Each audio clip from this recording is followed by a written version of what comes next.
Sometimes it's not about what decision you make, just make one and commit to it. I think there's actually more value to unpack in that than even I'm giving it credit for. Because you measure A versus B. What do I do? And as you know, boom, that window of opportunity shuts. Or you sit there and what do I do? I'm not sure if I'm going to do this, what do this? A day goes by, a week goes by, a month goes by. That girl, that guy, they're gone. They moved to another town. That job opening went to someone else. That person, what do I do? A year goes by. I got friends that are decades gone by. A lifetime's going by because they're still weighing these two things. And I think a lot of times it's like, just choose one and jump. The repercussions aren't near as bad as we think they are. Even if you choose the wrong one, if we commit to one of the choices, if it's the wrong one, it will reveal itself to be the wrong one more quickly and clearly. If we jump and don't just dangle our toe in it. If we give it justice, going, I'm going to try and make this work, I'm going wholehearted. It'll reveal itself to be the right or wrong choice. If it's the right one, if it's a 50-50 chance, bam, I'm so damn glad I jumped and took the opportunity. When it came, I hit the gap, I took it. If it's the wrong one, we're like, oh, whoa, this is not right. Well, now we found out quickly enough to pull the parachute and abort and back out. Or we jump in hard enough, something brand new reveals itself. Because the options are compounding with whatever choice we make. Make one and find out, and what's the big deal? That's another percent. What's the big deal if it's a wrong choice? We got more time than we think. Time is on our side more than we give it credit for. What's the big deal? That people go, well, I don't want to do it because I don't want to waste that time in my life. Well, I don't know if that's the wrong thing. And you end up saying that for weeks, months, years, decades. When you look up, you're like going, oh, I'm still measuring which one I should do. And now I'm in my 40s. Now I'm in my 50s. Now I'm in my 60s. Whoa, just try it. It's the worst that can happen. It's the wrong decision. So what? Woo, reset, come on back. Hey, at least I found out.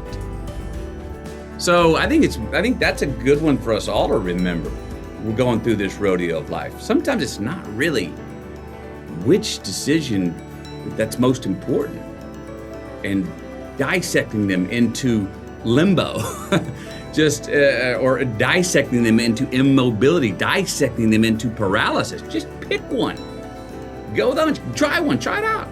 What's the worst thing? You order the wrong thing on the menu. Damn it. I knew I should order that other thing. Well, now you know. So next time you come back, now you eliminated one. Now you know what to order.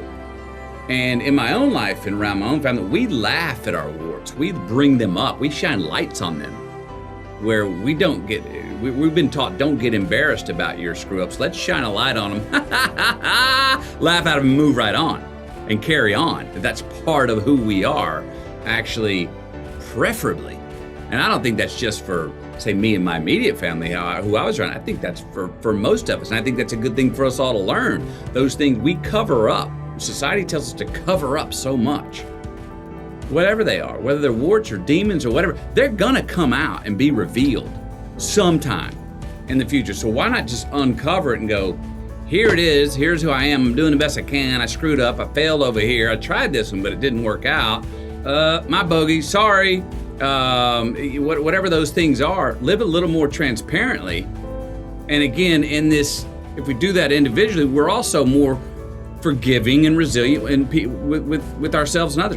We start taking more responsibility because we're not fearful of the failure. Maybe we start to have more generosity, which all those things lead to more freedom, I do believe. And that's not just for me. I think that is for all of us. So the characters, though, if you look at my last 12 years of work, who have I played? Very men on an island, men who had their own personal sort of ethos of how they were going through the world. They weren't characters that were following the manners and graces of the mean of the times. They were on the outskirts. They're a bit outsiders. I love their independence. I love their self-sufficiency. I love their will to survive. I love their will to, there's certain inherent sense of optimism of I'm gonna make this work, I'll die for it. Well, if I can find a character that's like, no, what I want, I'm willing to die for. Whoa, that's power. Now, boy, if we can find that kind of thing in life, those non-negotiable things, we're like, non-negotiable. Now, if we're on page 62 and I'm fighting the non-negotiable, and I'm gonna die for it. And well, there we go. I'm out. I make it to page 62. That's as far as the movie goes with me.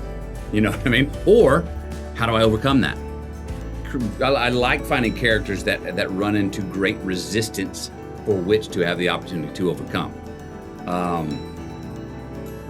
I look for that in my own life. Sometimes I think we have to, I know I do, have to create resistance maybe where there's not resistance, because I'm looking around going, kind of skating on easy street right now. Well, sometimes when things are going right and the breeze is at your back, enjoy it, because the uphill's coming. But other times you can look and go, I'm feeling the breeze behind my back. I'm only catching all green lights in my life now because I'm really not taking risks. Well, maybe that's the time to go, I got to create some resistance. I got to reframe. I got to make it a little bit more difficult on myself so I can dig deeper and figure something out about what I want to do that's going to be the right kind of risk, or going to make me feel more alive or turn me on. What did you uncover in your previous journals where younger Matthew is your hero today? Something you had to relearn again, like I already knew that when I was 14 and I'm learning it again at 50. There are things that I pulled off, got away with in my youth, that I still wake up having nightmares with today. But I only wake up having nightmares with them today because now I know better. And if I'd have known then what I knew now, I'm afraid I wouldn't have been able to pull a lot of those things off. The ignorance is bliss thing. There were things I pulled off because my ignorance that I look back, I'm like going, dude, you are so lucky. How did you almost got killed. The percentage of you making out of that situation alive, if you went back today, are so low, and were so low then because of your ignorance, because of your singular belief in that you could pull this off without, and you didn't get nervous at the situation where most people would get nervous, or you went with the flow, or you pulled the Bruce Lee sensei time, at the right moment to get out of the jam. I try to keep, as my friend Mark says, and the hero that I had back then is keep the beginner's mind. Because it's great to have knowledge. It's great to have context. At the same time, we see it with our kids all the time. Their lack of context, their lack of not just to blatantly go do it because it's just, I didn't even think it. Why think about it? Don't need to explain it, just do it. I don't know, I ate the cake because I wanted it. It was sweet, it was right there, just eat it. Something beautiful about that.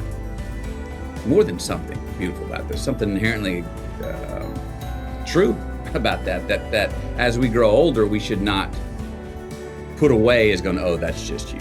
Oh, that's just back when you're you. That's just the thrill of you. No, we can still have those things, and that's going with full intuition and saying, like, I don't give a damn about the consequences. Let me bring this up because I do think I found a consistency in people. In the youth, you're revolutionary, right? 30s, you start to go, some of that stuff mom and dad taught me was right. Start to take a little responsibility. 40s, you kind of customize them. Yeah, you know what? Maybe I'm becoming a parent. Maybe I'm seeing yep. I see how I work in the world. I'm responsible for others and myself. Somewhere in the 60s, it seems like a lot of people go back to being the revolutionary.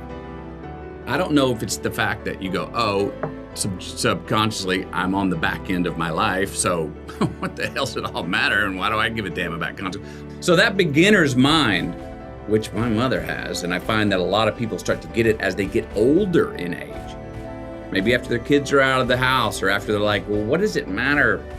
Why? I'm just gonna do my own thing. I'm about to die or something. Maybe that's in mind, I don't know, but there's a callback, there's a bookend. It seems to me that a lot of life bookends that people start off as that revolutionary beginner's mind, get conscious, get aware, take responsibilities, create their life, and then all of a sudden at the end go back to, what's it all matter? Let's rock. I don't care the consequences.